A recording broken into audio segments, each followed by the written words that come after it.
Hi guys, happy weekend everyone. I think I haven't done a video since the Warriors went down 2-0 against the Kings. Just a quick recap of every series. I think the Nuggets are leading 3-0. The Nuggets are leading 3-0. They're probably going to just sweep the Timberwolves. In my opinion, I thought the Timberwolves were going to put up a fight. I thought Kat was going to try to replicate his performance from the playing games, but it hasn't happened that way. I've not had the time to watch that series, so I wouldn't be saying much about it other than the things I've been saying here and there online and on the NBA app.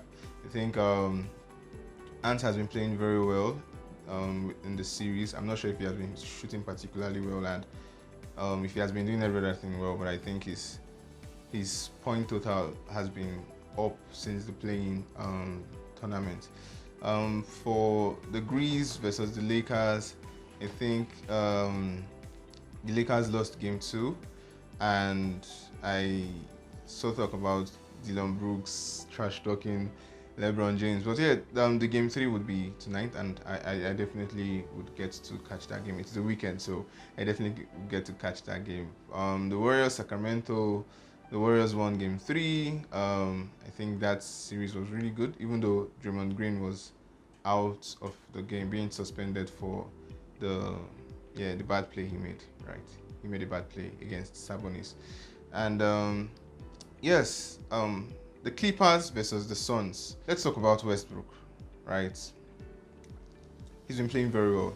I think right now he's averaging 26 points, 7.5 assists and 7.3 rebounds thereabouts for the entire 4 games they've played. The game 4 just concluded in I think 20 minutes ago. So yes, they've been playing very well. No, they've not been playing very well. Russell Westbrook has been playing well.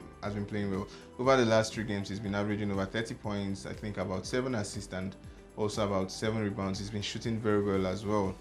And it's quite reminiscent of Prime Westbrook also. I think there was a game he had towards the end of the season where he scored 30 points as well. I think Kawhi and PG were out. And yes, so Westbrook has been playing very well. I also would like to give a shout out to Ty Lue. I mean, you're missing 2 of your best players and you're making the Suns, you made them struggle the last 2 games. I wouldn't say the Suns really struggled in this particular game. And I would like to hear your view or your opinion on issues. Do you think the Suns are not playing as well as they can, or it's just that the Clippers has been fighting to stay in the games? I don't know which it is. I think in my opinion, I would say the Suns have not been playing as well as they can. One would think with Devin Booker and KD and CP3, they'll be playing better than they have against just Russell Westbrook, right? Because KG, Kawhi and PG have been out, I think 2 games now. Kawhi played the 2nd game. And I think at this point in time, the Clippers have to ask questions. Should they move on with Kawhi and PG? Or, I mean, because every season it's almost like the contenders for the Western Conference, the Clippers. And I think, okay, in 2021 they went to the Western Conference Finals. And again, they were without Kawhi. So I wonder how many series Kawhi has played, but I think maybe about, I really can't remember at the moment, maybe about 4 series. So every season it's the same thing, because before the beginning of this season it's like the Clippers have depth, the Clippers have Kawhi, the Clippers have PG, the Clippers have this, the Clippers have that. And for some people, I legit heard some people say the Clippers had a better chance at the championship than the Warriors, who were just coming off from winning the championship. So the Clippers at the point in time have to ask these very important questions. Do we stick to these players or do they move on, right? Because, I mean, Kawhi did not even play up to 60 games of the season because he was quote-unquote load managing, right? Because he wanted to be prepared for the playoffs. And you're practically out. You're not going to tell me you're going to win the next 3 games against the Suns. I mean, it's not coming up. Being down 3-1 and then winning a series, it doesn't happen every time, right? Or just off the top of my head, I know the Warriors did it against the Thunder in 2016. LeBron James Cavs did it against the Warriors in 2016, the same year. Um, I can't really remember so many series where it has happened. I'm trying to remember, and I just can't. Maybe it has happened a couple of times, but I just can't. It's not very possible. It's not very possible. I mean, the Suns just need to get locked in for one more game, and you're not even sure if Kawhi is going to come back for Game 5, right? So it's not very possible. You don't want to go down 3-1 in a series.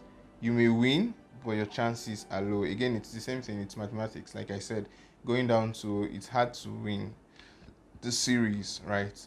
You may win, but it just gets hard. You're making your work hard, right?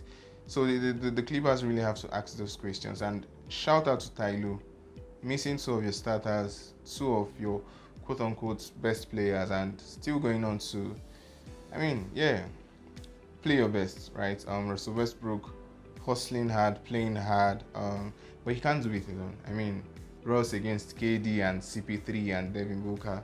I don't say it's pretty much over for them. I think they still get to win one game if Kawhi comes back.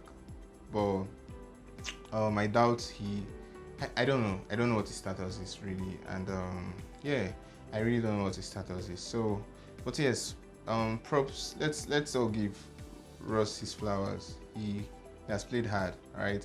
He has played better in his short time in the Clippers than he played in his long time in the Lakers. He has been good, right, for the Clippers. I think he has played. I think when he first moved to the Clippers, they lost their first 4 games or so with him. But yeah, just taking this playoff series alone, I think he has given his heart, and that's one thing you would always give to Ross. He's going to play his heart out. Ross could miss 20 shots, and he's going to go for the 21st one, right?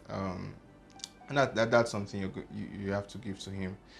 Yes. So for the Eastern Conference, the Bucks play Miami Game 3 tonight. Boston, the Celtics, yeah, surprisingly lost against the Hawks yesterday.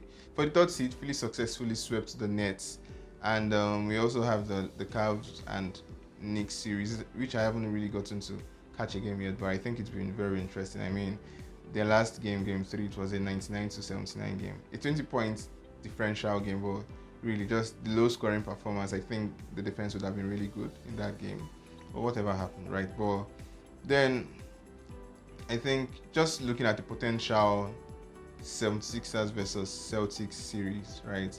I think the Celtics defeated the 76ers in the regular season games 3-1. And for me, I think this win was particularly good for the 76ers because it's them proving that without Embiid, they could do something, right? And they should be able to, because they have James Harden, and they have Tyrese Maxey, and they have Tobias Harris, they have PJ Tucker. They have all of these great guys who are great players in their own rights and great role players in their own rights. And just previewing a potential series between them and the Celtics, because I mean, I do believe the Celtics will come out of the Atlanta Hawks series, right? It's going to be a good series. Although I still give it to the Celtics to win, because not just because they won during the regular season, but they're obviously a better team. They have better players, they have greater depth, and yeah, they went as far as the NBA Finals last season. So I think the Celtics will do particularly well against the 76ers, pending when they get out from the Hawks series. I mean, the 76ers are out currently, right? So they are going to be resting until the next couple of days when the Celtics are able to take care of their own business. So I do think it's going to be an interesting series, and I look forward to what it's going to be like. I do remember, one of their games. I think it's going to be their last game, or the third game, or their fourth game. During the regular season, Jason Tatum versus Joel Embiid. Tatum had made this shots that practically won the game for them, and Joel Embiid takes a full court shot that got into the basketball. I think he wasn't able to beat the time clock, else I think it would have gone to overtime. But yeah, so I think it's a very interesting series to look forward to. Hopefully Embiid comes back from his injury. I do think he would be back. I do think he would be back from his injury. So I'm looking forward to the Lakers Grizzlies game, and Miami Heat versus Bucks. I'm yet to confirm if Giannis is going to play this particular game, but I think after this video I'm going to check that, and if Giannis doesn't play, I think they did well without him, which is one of the great things about having a great team, right? Without your star player, you're able to do so much, right?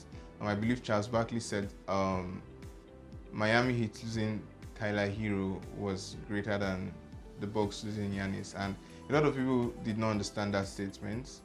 But basically, what he was saying is, without Giannis, the Bucks play very well, which they did show.